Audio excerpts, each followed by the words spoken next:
12월 24일 법률방송 로투데이 시작하겠습니다. 법률방송에서는 2020년 한 해 양육비 미지급 문제에 깊은 관심을 갖고 관련 보도를 지속적으로 전해드렸습니다. 양육비 미지급 피해 아동이 100만 명에 이를 것으로 추산되는데 정말 형편이 어려워서 못 주는 경우도 있겠지만 많은 경우 그냥 안 주는 게 차갑지만 현실입니다. 이런 가운데 지난 6월 양육비 미지급자에 대해 운전면허를 정지하는 법안이 통과된 데 이어 지난 9일에는 수건이었던 양육비 미지급자 신상공개, 출국 금지, 형사처벌 등의 내용을 담은 양육비 이행 확보 및 지원에 관한 법률 일부 개정안이 마침내 국회 본회의를 통과했습니다. 양육비 미지급 가정엔 크리스마스와 연말 연시를 앞두고 선물 같은 소식인데요. 여러 사람들이 좌절하지 않고 함께 손잡고 노력한 결과라는 생각이 듭니다. 관련해서 양육비 미지급 문제 해결에 오랫동안 천착해온 양육비 해결 총연합회 이영 대표와 개인적으로는 드러내는 게 상당히 꺼려졌을 이혼과 양육비 미지급 소송 사실을 법률방송을 통해 공개적으로 밝히며 이 문제를 공론화해 양혜연의 힘을 실어준 방송인 이다도 씨를 만나 관련 얘기를 들어봤습니다. 장한지 기자입니다.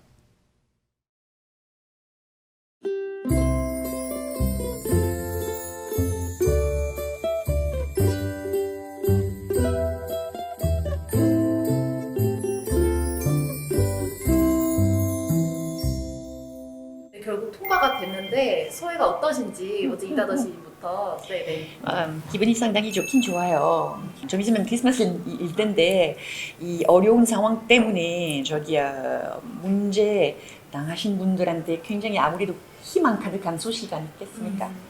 뭐가 좀 앞에 막막 했는데도 이젠 뭐가 좀 생길 수 있을 것 같고 이젠 제대로 도움을 받을 수 있을 것 같은 그런 분위기라서 기분이 상당히 좋았어요. 네. 사람들한테 다시 이렇게 희망 줄 수 있다는 거. 가족들은 좀 어땠어요? 아들 두 분이? 아들한테 전화했어요. 아시다시피 우리 케이스 같은 경우는 이미 멀리 떠나갔고 이렇게 되지 않게끔, 그러니까 더 이상 이렇게 진행되지 않게끔 함께 힘을 합쳐서 하게 됐잖아요. 그래서 아들들이 그래도 제가 뿌듯해서 그래도 기분이 좋았고 그렇죠. 네. 제가 이제 처음에 이거를 시작할 때만 해도 이게 이렇게 이루어질 것인가에 대해서는 정말 막막했었어요. 굉장히 처절하고 절박한 상태에서 더 이상은 이렇게 있어서는 안 된다. 국가도 개입을 해서 이런 부분들에 대한 해소를 해야 된다라고 생각을 하고 운동을 시작하긴 했지만 이게 과연 1년 후에, 2년 후에, 3년 후에 언제 될지는 서로 장담할 수 없는 상태여서 그런데 이게 이렇게 이루어지니까 되는구나. 그러니까 이게 점차적으로 바뀌어서 결국에는 해결이라기보다는 당연히 양육비는 지급받는 환경으로 바뀔 것이다. 그게 지금 이제 시작이 된 거다라는 의미를 크게 부여하고 있어요. 그렇죠. 네. 그런 것도 있잖아요. 2020년 그래도 코로나 바이러스 때문에 고생들 얼마나 많이 했는데 막막했었고 설마 이번에 아무것도 안 될 것 같은 그런 분위기였지만 맞아요. 이런 어려움 속으로 이런 소중한 좋은 일이 이렇게 된다는 걸 역시 너무나 좋았어요. 저희가 취재하신 분들만 해도 이제 양육비 단 한 차례도 제대로 지급받지 못하고 이제 암투병 하시다가 네. 돌아가신 분도 계시고 네. 많은 사연들이 있었는데 혹시 어떤 분들 이야기가 있으셨나요? 이번에 통과 이후에? 일단은 그렇게 굉장히 염원했던 법안이에요. 법을 통해서 모든 진행을 다 했었는데 안 됐기 때문에 거기서 오는 그 좌절감이나 그 어떤 패배 의식 이런 게 굉장히 많았었어요. 그런데 결국에는 염원하는 것들이 이루어진다는 거는 그 굉장히 긍정적인 신호잖아요. 양육비 미지급은 아동학대고 양육비라는 것은 아동의 생존권이다라는 거를 저희들과 함께 이제 크게 외쳐주신 거나 다름없거든요. 그래서 늘 감사하다고 생각하고 있죠. 방해될까봐, 시끄러울까봐. 시끄럽게 하고 싶지 않았어요. 너무 죄송하지만 상당히 심각한 문제였습니다. 결국 당하기만 하는 그런 애들 일이에요, 사실은. 애들하고 관련된 일이라서 무시할 수 없는 일이거든요. 당연하게 제가 하면 약간 시끄러워지고 가는 그런 알고 있었어요.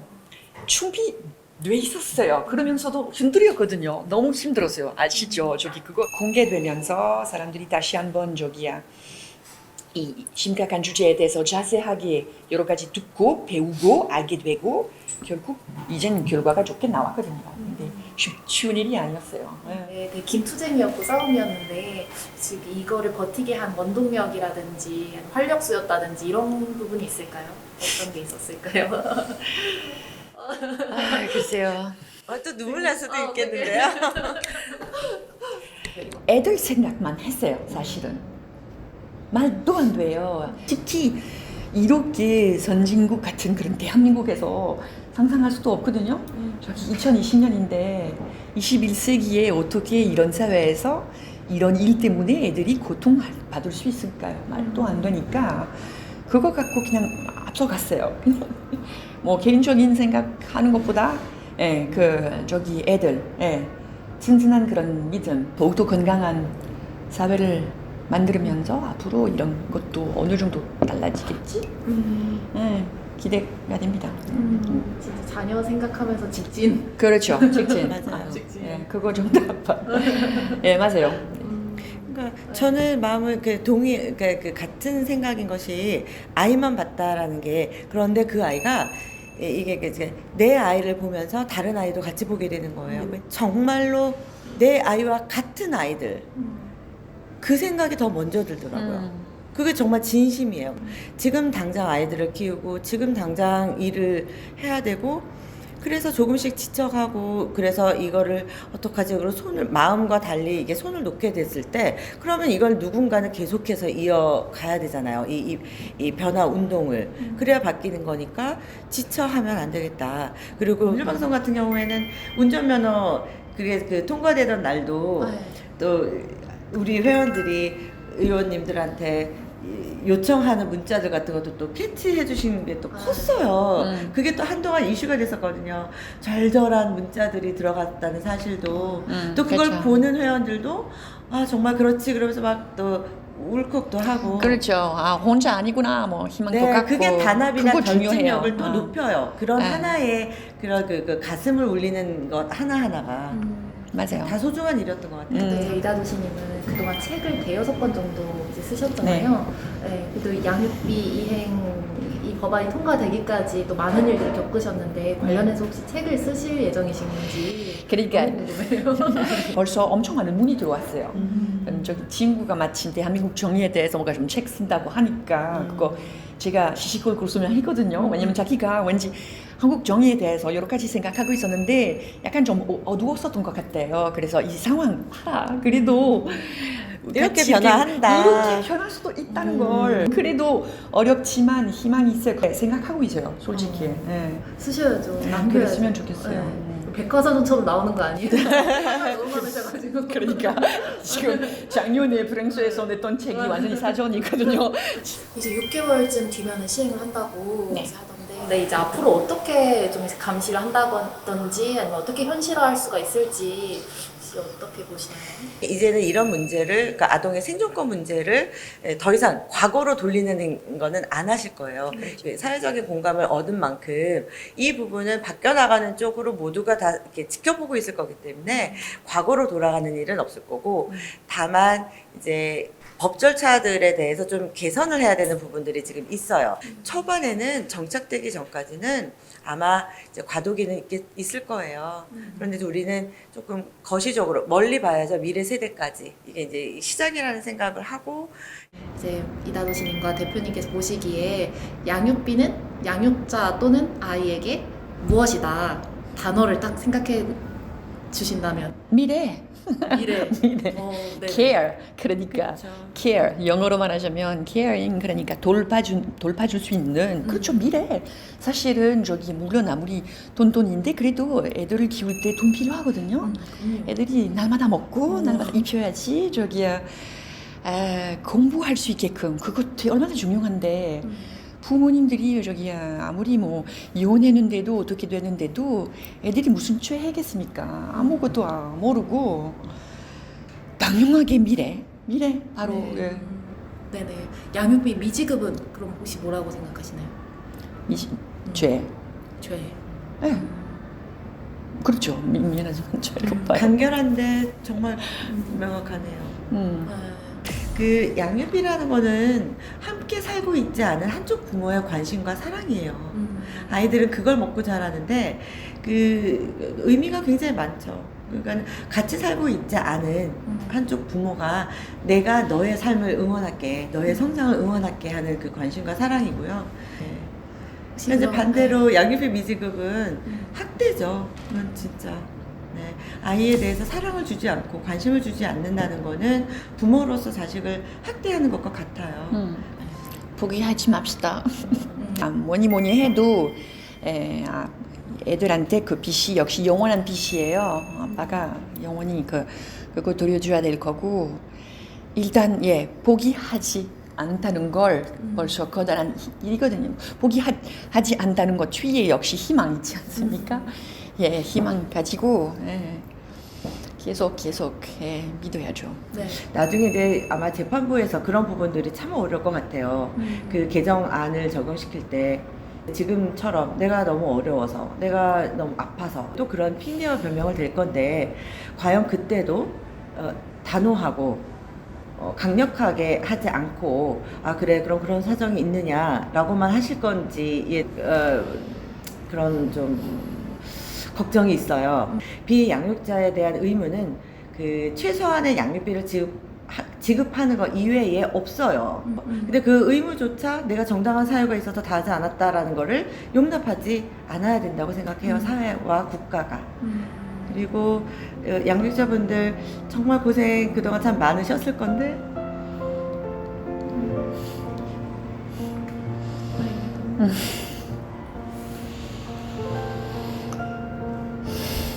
포기하지 마시고 가정 내의 자녀들을 건강하게 잘 키우는 거에 집중하세요. 그리고 많은 사람들이 그런 양육 환경을 좋게 조성하기 위해서 애를 쓰고 있고 또 앞으로도 그렇게 할 거니까 좌절감 같은 거 갖지 마시고 그런 생각을 하고 있어요. 힘내시라는 말 드리고 싶어요.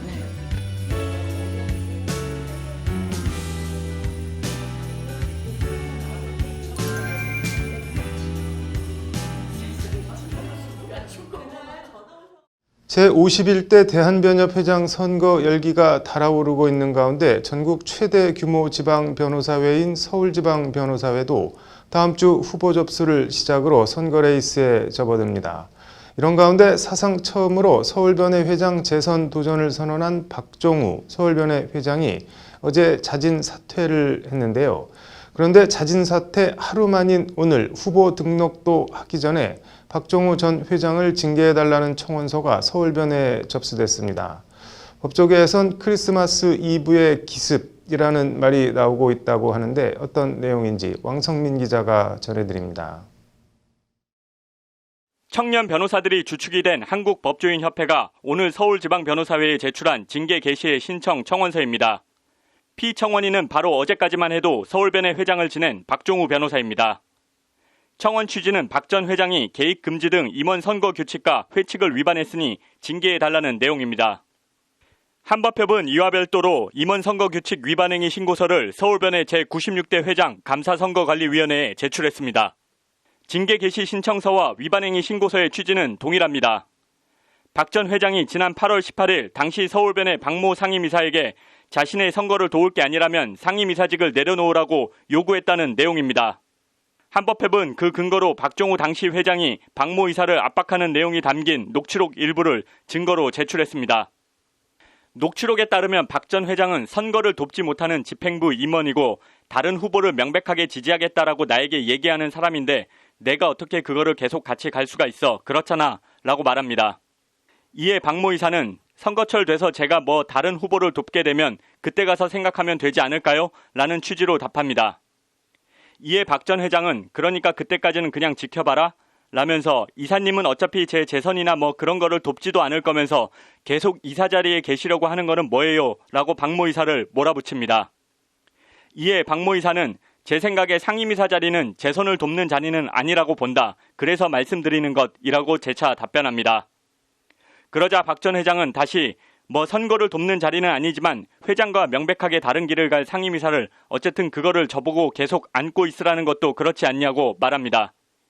박 전 회장은 그러면서 박모 이사가 변호사 속에 네이버 엑스퍼트 고발장에 이름을 올린 데 대해서도 다른 임원들 같은 경우는 뭐 고발장 같은 걸 들고 그렇게 가진 않는다고요 라며 불편한 심기를 내비칩니다. 박모 이사는 이 대화가 오간 20일 뒤 결국 서울변의 이사직에서 사임했습니다. 이에 대해 한법협은 보도자료를 내고 박 전 회장의 이 같은 행위는 부당한 영향력 행사이자 선거의 공정성을 심각하게 훼손하는 행위라고 박 전 회장을 성토했습니다. 회장직을 수행하면서 자신의 선거를 돕지 않을 거라면 이사직에서 물러나라는 식으로 압박한 것은 명백한 월권이자 부당한 선거 개입이라는 겁니다. 관련해서 박 전 회장 측근은 박 전 회장은 박모 이사를 개인적으로 신뢰하고 있었으며 회장으로서가 아닌 개인적인 관계에서 선거를 도와줄 수 있는지 물어본 것이라며 당혹스럽다는 반응을 보였습니다. 이 관계자는 특히 해당 발언이 녹취되고 공개된 데 대해 선거가 본격적으로 시작되기도 전에 이런 일이 발생해 매우 유감스럽다고 말했습니다. 징계 신청 청원서를 받아든 서울변의 측은 아직 공식적인 입장을 내지 않고 사태를 예의주시하고 있습니다. 법률방송 왕성민입니다. 네, 이어서 법조계 소식 전해드리겠습니다. 윤석열 검찰총장의 정지 2개월 처분 집행을 정지할지 여부를 결정하기 위한 서울행정법원의 두 번째 신문이 오늘 열렸습니다. 법원 결정은 이르면 오늘 밤늦게 나올 것으로 예상됩니다. 회식 중 회사 대표가 여직원의 머리를 감싸 당기는 이른바 헤드럭을 했다면 강제추행에 해당한다는 대법원 판결이 나왔습니다. 대법원은 성적인 의도가 있다며 이같이 판결했습니다. 서울중앙지법이 2020년도 우수 국선 변호인으로 박철우, 박승길, 이영실 변호사를 선정했습니다. 이들은 상하반기 2회에 걸쳐 실시된 재판장 평가에서 우수한 평가를 받았습니다. 로또 1등에 당첨된 남편과 땅 투자 문제로 다투다 남편을 살해한 주부에 대해 징역 12년이 확정됐습니다. 12월 24일 법률방송 로즈데이 마치겠습니다. 즐거운 성탄절 보내시길 기원하겠습니다. 시청해주셔서 감사합니다.